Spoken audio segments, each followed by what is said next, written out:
What's up, all my hot or nots out there? We got another hot one. It's kind of a hidden gem. I know it's out there in your face on Netflix. I think it might still be in the top 10.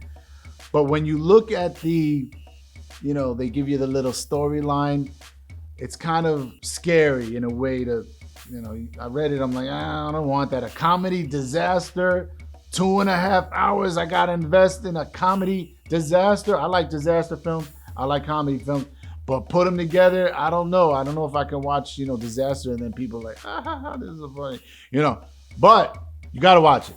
I mean, they put chock full of stars in it, right? For one, and that's the only reason why I watch it. I say, you know what? There's like 20, stars in it. Some great actors, obviously Leo DiCaprio, Jennifer Lawrence are the top dogs, and you got Jonah Hill, you got Tyler Perry, you got Ariana Grande, you got, Kate Blanchett, Meryl Streep. You got a bunch of like amazing actors in it. And the premise, actually, this is an important film. This is why I wanted you to watch it, because at the very least, it has some quirky, funny moments in the middle of like just total disaster or total, the world is gonna end type stuff. All right. And the premise is really two astronomers. They see this, this big blip on their screen, and it appears to be this enormous, comet that's coming right, directly to the Earth. And there's only a few days to try to figure out a way to, avoid it. And the symbolism is just huge. And that's what's important for this movie, right?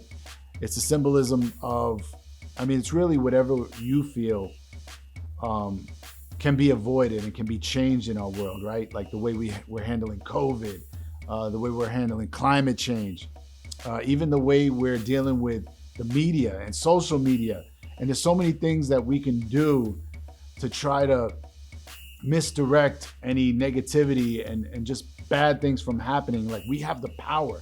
And I think that's what this movie's conveying, that there are ways we can avoid so much of the messes that we're in right now, and the messes that we kind of create, So Don't Look Up is really just, it's quirky, has great acting, some real, funny moments and awkward type of times in the movie. So for all those reasons, though, it is engaging. I do have to admit. So, dip your toes in it. All right, don't be afraid, because it is, when you read like what it's about, it's not that intriguing, But the actor list alone should get you a little bit intrigued and say, you know what, let me give this a shot. This movie costs like what, $80 million. They put some effort in it. They put some great actors, and there's a cool storyline that makes you think about other things. So Don't Look Up. Give it a shot. I'm giving it a hot. The plot is a hot. It's a little different and freaky, but I'm giving it a hot. Acting, of course, is, top notch. Cinematography, it's good stuff. It's not all about the cinematography, but it's good enough. The setting, again, it's not the most important part of this film. And logistically, there's not much music or sound design. So plot, I'll give a hot. Acting, hot. Cinematography, a hot. Setting, I'll give it a hot. There wasn't much music or sound design. It was okay. Just to be fair, I'm gonna get a 4 out of 5 hots. So overall, Don't Look Up. Makes you want to look up, right? So if I say don't watch this movie, you're probably gonna watch it, right? I'll give it a hot. Give it a shot, all right? Netflix, Don't Look Up.